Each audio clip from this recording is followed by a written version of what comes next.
If you ask most of the stars in the ABA, they would say that James Silas was one of the best guards to ever play in the league.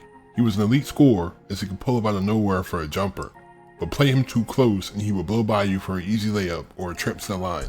James was known for coming through in the fourth quarter, hence the nickname Captain Late. He was extremely efficient as he shot 50% for his career as a 6'1" guard. He could rebound, pass, and defend as well. By 1975, James and George Gervin had formed one of the best backcourts in the league, as he was a two-time All-Star and runner-up for the MVP at this point. But right before the merger, he suffered a knee injury and spent the next 2 seasons in and out of the lineup with nagging pain. When he was able to play, he was still productive, but the NBA never got to see a truly healthy James Silas. Although there's limited footage of him, many legends can vouch for his talent, as he was the first in a long line of legends that played for the Spurs. This is PG Hoops, and welcome to another episode of ABA Tales.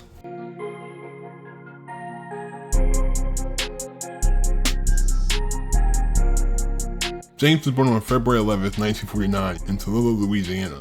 After a great career at McCall High School, he accepted a scholarship to play at Stephen F. Austin, at the time a program at the NAIA level. By his senior year, he was a 2-time All-American, averaging 31 points and 6 assists. James shot 57% for his college career, so even though he went to a smaller program, he felt that he was ready to go pro. No one heard of Stephen F. Austin, even though we had a good team. James later pointed out in an interview, "I think scouts should look at NAIA schools more. There are good players in this level that don't get a chance. Coming out of the NAIA hurts a guy. If you have a big name like Travis Grant or Elmore Smith, it doesn't hurt you, but it's hurt others. There's no recognition. The bigger schools get the ink and television exposure. I thought I was good as anyone I read about. I always thought I was as good as the big college guards. Now I'm getting my chance to prove it." James was drafted in the 5th round in 1972 by the Houston Rockets, but they would cut him before the season. After he cleared waivers, he signed with the Dallas Chaparrals, who were coached by the legend Babe McCarthy. "I always appreciate what Babe did for me," Silas said. "I always respected him, but I can't say the same for Houston.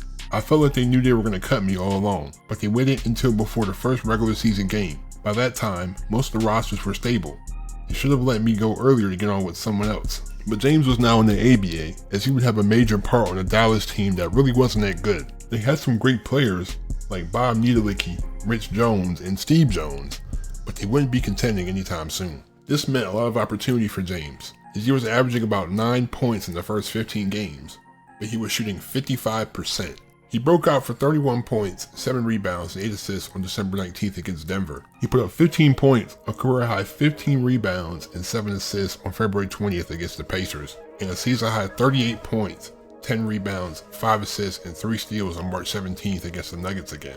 James's productive rookie campaign included 4 30-point games, 4 games with double-digit rebounds, and 15 games with at least 5 assists. Rich and Bob both had solid seasons, but the team really didn't have any continuity, as they were near the bottom of the league in offense and defense. So Dallas finished with the second worst record at 28-56. James averaged 13.5 points, 4.5 rebounds, and 3 assists, as he was runner-up to Rookie of the Year Brian Taylor. The Chaparrals were struggling to turn a profit, so they were put up for sale. An ownership group led by Angelo Drossis and Red McCombs reached a deal with the option to buy the team outright after 3 years. The team would be moved to San Antonio and be renamed to the Spurs. The brand new Spurs would have James as their lead guard going into 1973. He would go off on November 7th against San Diego with 26 points, 7 rebounds, and 8 assists on 12 of 15 shooting. 2 weeks later, the Spurs put off a trade for rookie big man Sven Nader from the Squires, as his rebounding and hustle were extremely valuable. James dropped 33 points on 67% shooting against San Diego again on January 4th. At the end of the month, the Spurs would acquire George Gervin, an extremely athletic guard with a scorer's mentality. Everyone knew that he was talented,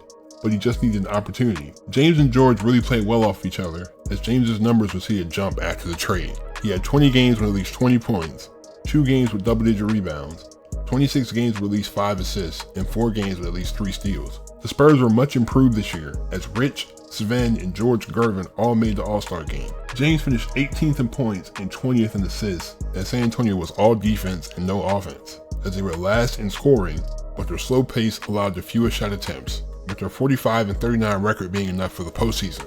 James averaged 15.5 points, 4 rebounds, 4 assists, and a steal, as the Spurs faced the Pacers, who were back-to-back champions looking to three-peat. James dropped 20 points, 5 rebounds, 4 assists, and 2 steals in the Game 1 win. He dropped 28 points, 8 rebounds, 7 assists, and 2 steals in the Game 5 loss. Even though he didn't shoot the best in Game 6, He dropped 17, 9, and 7 with 4 steals to force a Game 7. He had 27 points, 6 rebounds, and 3 steals, but the Pacers shot 43 free throws, with Rich and George fouling out as the Spurs were eliminated. The fan reception in San Antonio was so strong in the first season that the owners were able to buy the team outright. The Spurs added another great guard from the Pacers in Donnie Freeman. They were looking like a real force as they had so much young talent. James would show that talent in the season opener when he dropped a then career high 40 points on 15 of 20 shooting. His efficiency was one of the more impressive parts of his game, as he dropped 36 points on 12 of 15 shooting and 12 of 13 from the line on January 6th against Utah, and 33 points, 11 assists, and 2 steals on 10 of 12 shooting 11 days later against the Spirits. James was affecting all areas of the game, finishing 13th in scoring, 13th in assists, 18th in steals, and 17th in field goal percentage. This continued improvement led James to his first All-Star game. George was ascending into stardom as he was 7th in scoring, and Sven was dominating the glass as he led the league in rebounding. Spurs fired Tom Nasalki and hired Bob Bass as their offense improved drastically, as did their record at 51 and 33. James averaged 19.5 points, 4 rebounds, 5 assists, and 1.5 steals as he was named to the All-ABA second team. The Spurs faced the Pacers again as James had a great Game 1 with 25 points, 13 assists, and 2 steals, but the Pacers won in overtime. Game 2 was a nightmare as he went scoreless and fouled out in another loss. He dished 11 assists in Game 3, but he shot 2 of 14 and committed 4 turnovers as the Spurs were now down 3-0. He came alive with 25 points and 10 assists in a much-needed Game 4 win. He went off for 39 points, 6 rebounds, 13 assists, and 2 steals in Game 5 as he lived to fight another day. He dropped 17 points and 6 assists in Game 6, but the Pacers took care of business. San Antonio made some great trades in the offseason as they acquired defensive guard Mike Gale and hyper-athletic forward Larry Keenan from the Nets, but they had to give up Nader, but they would trade Rich Jones for a suitable replacement in Billy Paultz, who was a lot better defensively than Nader. But aside from all the roster changes, James would have the best season of his career. He put up 31 points on 68% shooting in the third game of the year, then dropped a career-high 46 points and 5 steals on November 28th against Denver. James found another gear in the second half of the season, as his efficiency was once again at an elite level. He was second in free throw percentage, and as a 6'1" guard, he was 4th in field goal percentage. He was also 5th in assists and 9th in steals, as he was tied for 2nd in MVP voting. The Spurs sent 4 players to the All-Star game, as their elite offense led them to a 50-34 finish. In his career year, James averaged 24 points, 4 rebounds, 5.5 assists, and 2 steals on 52% shooting, making the All-ABA first team as San Antonio faced the Nets. His playoff run would end earlier than expected as he fell on Brian Taylor and broke his ankle. The Spurs would lose in 7. The Spurs were included in the merger, and James was ready to show what he can do with NBA talent. In the first exhibition game against Kansas City, Bill Robinson fell on his left knee. He kept trying to play on it, but he couldn't walk the next day. James' season was only limited to 22 games because of this, but in the times he was available, he was showing he could still play, with 28 points and 3 assists on January 5th against Denver, and 24 points, 6 assists, and 2 steals on the 14th against the Lakers. Mike Gale was tasked with replacing his production, and while he had a career year, he wasn't James. The Spurs tried Louis Dampier, Matt Calvin, and George Karl, but they couldn't fix their hole at the point guard position. But they still finished 44 and 38, losing to the Celtics in the first round. James averaged 9.5 points, 1.5 rebounds, and 2.5 assists. James was still dealing with his injured knee in 1977, as he was limited to only 37 games this year, with his season high being 15 points and 2 rebounds on February 23rd against Atlanta.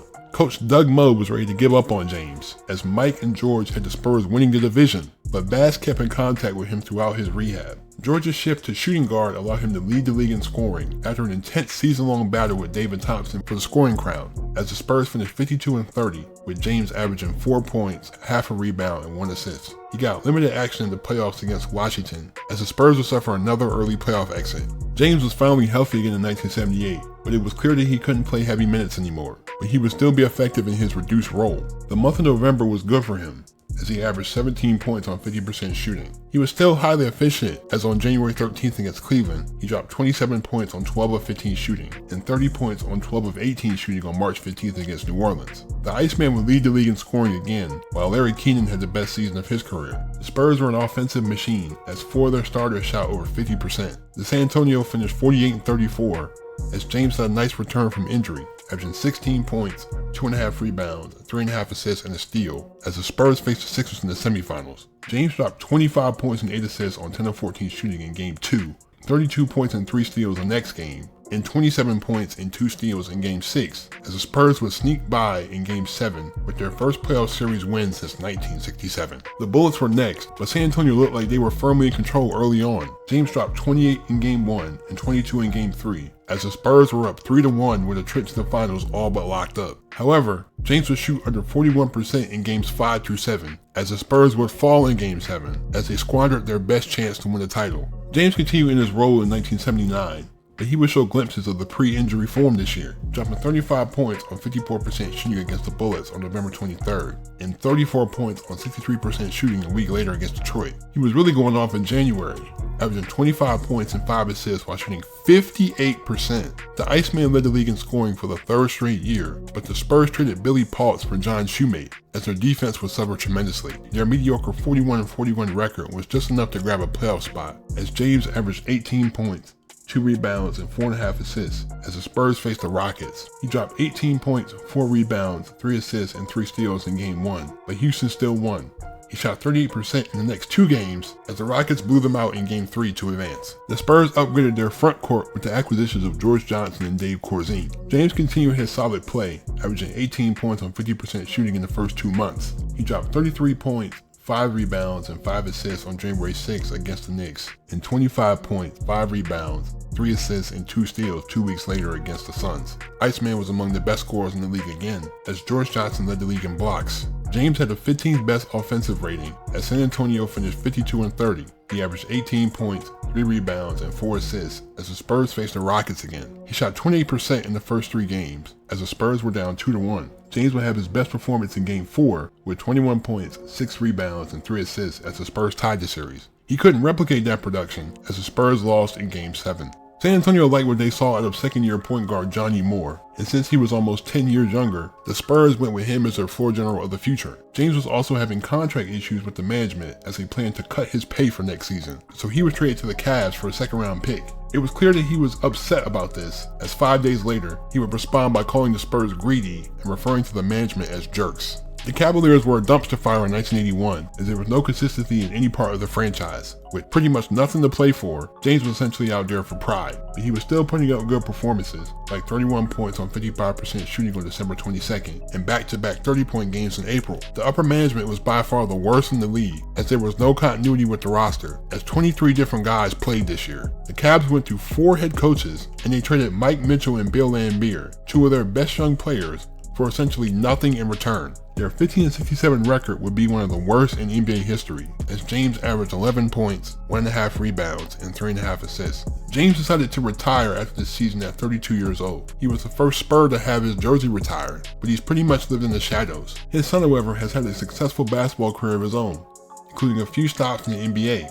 James Silas was everything you wanted in the lead guard. He was quick with the handle, had an automatic jumper, could defer to teammates if need be, and was a solid defender. He was an extremely smart shot taker, as he made nearly half his shots over his career. Once the merger was complete, Spurs fans were excited to see what James Silas could do in the NBA, but the injuries would have their effect. He spent the next 2 seasons in and out of the lineup, but when he was able to come back, he still showed that he had the skill. One can only wonder how far a healthy James Silas and Iceman backcourt would have propelled the Spurs.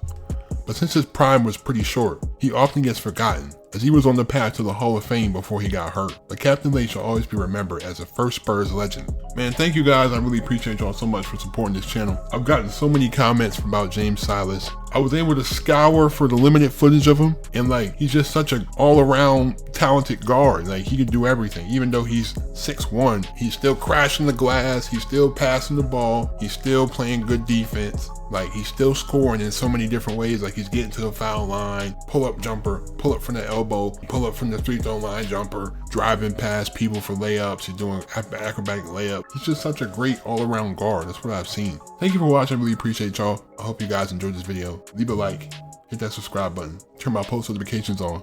But I'm out. Peace.